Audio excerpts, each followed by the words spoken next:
Assalamualaikum dan salam sejahtera. Hasrat Barisan Nasional untuk membeli tanah Taman Manggis bagi membina rumah kos rendah tidak kesampaian apabila Kerajaan Negeri Pulau Pinang membatalkan tawaran menjual tanah berkenaan. Keputusan itu dimaklumkan Ketua Menteri Lim Guan Eng berkaitan kegagalan BN membuat bayaran penuh 22 juta ringgit dalam tempoh 2 bulan.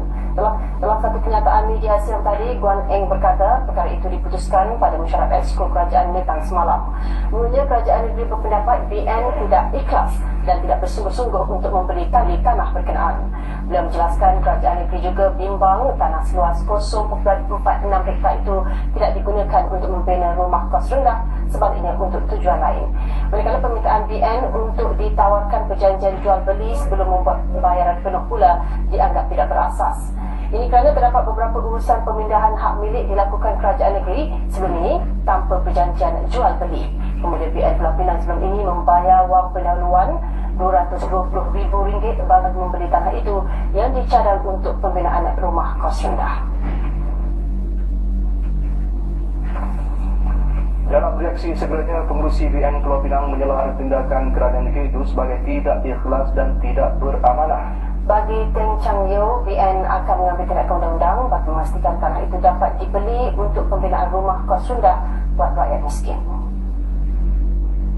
Menurut Teng, Kerajaan Negeri telah pun menerima bayaran penuh kira-kira 11 juta ringgit dari KLIDC ketika menerima bayaran pendahuluan RM220,000 dari BN untuk tanah yang sama. Justru beliau menyoal bagaimana BN boleh membuat bayaran penuh dalam keadaan yang sangat mengelirukan itu. Is this what he termed as a fair deal to us? And is a sincere deal? Number two, even if it is a state alienation, he claims that it must be by way of alienation. He has never given us the forms to apply for alienation, and also alienation. They should have given us Form 5A, which means after the approval by the EXCO, you issue the Form 5A, listing down how much premium we have to pay. He claimed that it's alienation, and then after that, he said only that's a fee. All these are all this twist and turn statement. Ujarnya, Guan Eng hanya mencari alasan untuk memastikan BN tidak membeli tanah berkenaan. How could the seller insist? A seller insists to the buyer who should sit in the company. You know, which is full of obstacles. It's not to sell, right? It's totally nonsense. Trying to branch out from the issue at hand. The issue at hand is he dare not admit that he had sold the land twice. He has to admit that. If not, we can go to court. Tindakan Kerajaan Negeri Pulau Pinang membatalkan tawaran jualan tanah Taman Manggis untuk projek rumah kos rendah itu sekaligus memburukkan lagi keadaan yang ditanggung oleh golongan berpendapatan rendah dan sederhana yang sukar memiliki rumah di Pulau Mutiara itu. Mana tidaknya dalam tempoh masa 4 tahun memerintah, tiada satu pun rumah kos rendah dan mampu milik dibina Kerajaan Negeri yang mendakwa sebagai kerajaan berkebajikan. Sebelum 2008, Perbadanan Pembangunan Pulau Pinang (PDC) diberi tugas membina bandar moden dengan rumah kos rendah dan mampu milik.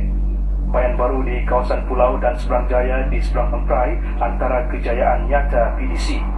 Namun selepas 2008, Kerajaan Negeri didakwa tidak mengarahkan PDC meneruskan tugas itu. Hasilnya, tiada satupun rumah kos rendah dan mampu milik dibina Kerajaan Negeri sehingga kini. Apabila diasah mengenai kegagalan besar ini, Ketua Menteri berkata RM500 juta diperuntukkan untuk projek rumah kos rendah dan sederhana rendah di Batu Kawan.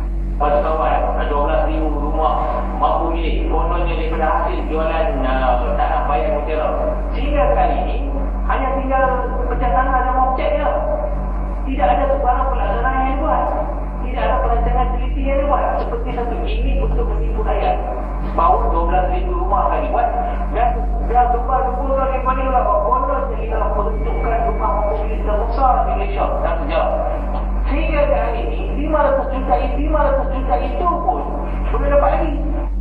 Tidak cukup dengan itu, Kerajaan Negeri mendamik dada telah membina 14,702 unit rumah kos rendah dan sederhana rendah dalam tempoh masa 2008 hingga 2012. Tetapi sebenarnya ia bukan usaha maupun perancangan kerajaan negeri sekarang. Sebahagian besar yang sebenarnya telah dirancang dan dikemukakan plan untuk dibina zaman Baitul Nasional dulu. Mereka hanya melaksanakan pembinaannya dan caranya telah dibuat oleh Baitul Nasional. So pada hakikatnya Lee Kuan Yew sebagai Ketua Menteri bersama dengan barisan kerajaan negeri ini hanya bermain dengan fakta dan auta. Projek perumahan awam di Jalan SP Celaya, Georgetown pula hanya tinggal setakat pengumuman. Hakikat pahitnya, kerajaan negeri ini gagal sama sekali dalam aspek perumahan kos rendah dan mampu milik yang secara tidak langsung menghalau anak watan Pulau Pinang ke negeri lain. Janji mereka tak pernah menepati.